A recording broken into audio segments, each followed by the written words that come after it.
तुम्हाला सांगतो, दर 8 दिवसाला आपण जनता दरबार घेऊ. आपल्या विहिरीचे प्रश्न, आपल्या घरकुलाचे प्रश्न, आपल्या शौचालयाचे प्रश्न, शेतकऱ्याच्या छोट्या छोट्या गोष्टी असतात. काय तुम्हाला आसामला जमीन गिमीन घ्यायची कोणाला नाही ना? छोटे छोटे आपले प्रश्न आहे. आपल्याला रस्ता पाहिजे, प्यायला स्वच्छ पाणी पाहिजे, आरोग्य पाहिजे, आपल्या पोरांना चांगलं शिक्षण पाहिजे. मग तुम्हाला वारंवार सांगतोय दादा हो, ही निवडणूक भाजपला सत्तेत आणण्यासाठी नाही, ही निवडणूक काँग्रेसला सत्तेत आणण्यासाठी नाही, तुमच्या लेकरांचं भविष्य ठरवणारी ही निवडणूक आहे. एवढ्या वेळी काळजावर हात ठेवून मतदान करा.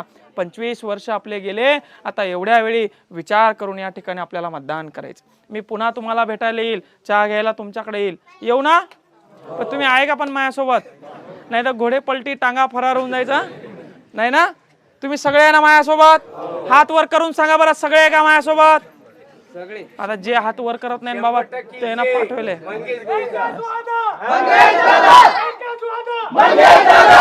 नक्कीच आहे. आपल्या श्रावण बाळाच्या पगारीचा प्रश्न, आपल्या संजय गांधीच्या पगारीचा प्रश्न, आपल्या घरकुलाचा प्रश्न, विहिरीचे साधे साधे प्रश्न आहेत आपले. मी सगळ्यांसाठी बांधील राहील. पुन्हा आपल्या गावामध्ये येऊन या ठिकाणी आपल्या ज्या समस्या आहे, दर 8 दिवसाला आपण तालुक्याला जनता दरबार घेणार आहोत. तिथे हे सगळे प्रश्न सोडवण्याचं आपण काम करू. आपण एवढ्या लहान मुलाला 25 वर्षाचा पोरग 25 वर्ष सत्यात असलेल्या माणसाला आज घाम फोडतंय, त्याच्या गडाला सुरुंग लावतंय, हे तुमचं प्रेम आहे दादा हो. तुम्ही या ठिकाणी एवढं सोपं वाटतंय का? सोपं वाटतंय का? लय मोठी गोष्ट आहे. 25 वर्षाचा पोरग खासदार होणं म्हणजे आज देशात इतिहास घडणार आहे. आणि मी तुम्हाला शब्द देतो, निवडून आल्यावर दर 8-15 दिवसाला तुम्हाला जालना जिल्ह्याची बातमी पूर्ण भारत देशामध्ये दर 8 दिवसा बघायला मिळेल की या पोरानं दुधाच्या आंदोलनासाठी असं केलं, या पोरानं रस्त्यासाठी असं केलं, या पोरानं जालन्यासाठी असं केलं. दादा हो, पण हे सगळं करत असताना 18 पगड जातींना, दीन दलित गोर गरीब कष्टकरी बांधवांना सोबत घ्या, तरच आपला विजय निश्चित आहे. बाबा तुम्ही आहे ना सोबत? नाहीतर आमचा पोर खेळवायचा वर का इकडं? बाबा बाबा तुम्ही आहे का सोबत? आशीर्वाद देता ना? तेव्हा लहान लेकरू बाबा म्हणायला लागलं. बाबा माझ्याकडे बघून नाही, या लेकरांच्या शिक्षणाकडे, यांच्या आरोग्याकडे, यांच्या भविष्याकडे बघून एवढ्या वेळी मतदान करा. बरेच काँग्रेसचे मोठे केले, बरेच भाजपचे मोठे केले, आता तुमच्या शेतकऱ्याच्या पोराला मोठं करा.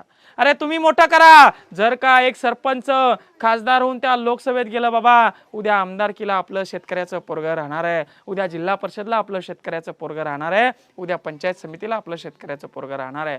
पुन्हा एकदा शाहू फुले आंबेडकरांच्या विचाराचं, छत्रपती शिवाजी महाराजांच्या विचाराचं, स्वराज्य बळीचं राज्य आल्याशिवाय राहणार नाही. हे सगळं आपल्याकडे पैसे घेश नाही बरं का, काही गरीब माणूस आहे बरं का मी. सगळं त्यांचंच घ्या, सगळं त्यांचंच घ्या. गरीब माणूस. नुसत्या मतदान याद्या जरी काढायच्या आणि दादा टरक भरून मतदान याद्या लागतं. मी आणून दिल्या तुम्हाला.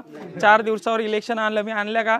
माझ्याकडे काहीच नाही, मी काय करू? पण माझ्याकडे हिंमत आहे, तुमच्यासाठी काही करायला तयार आहे, मी भिडायला तयार आहे. बाबा एवढं मी कडीकडीने इथं लोक आलो, त्यांना जर माहीत असतं नाही उभं राहणार आहे, तिकडंच गायब केलं असतं मला. लय बेकार काम आहे.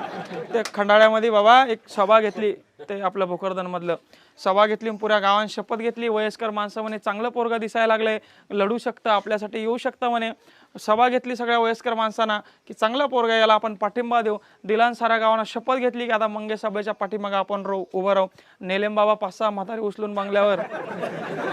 असं काम या ठिकाणी चालू आहे. कोणा स्टेटस ठेवलं, हे माजला का रे, कशाला स्टेटस ठेवलं रे, एवढी दादागिरीची भाषा आहे. एकीकडे बाबा पोलीस स्टेशनच्या बाहेर उभं करतं, एक तर माझ्या पक्षाचा गळ्यात रुमाल टाक, नाहीतर याच्यात ढोंगावर 2 दंडे मार, अशा पद्धतीचं काम चालू आहे. आणि ही दादाशाही तुम्हाला आता हसायला येते. आता जर का बदल झाला नाही, तर गुलामशाही आल्याशिवाय राहणार नाही.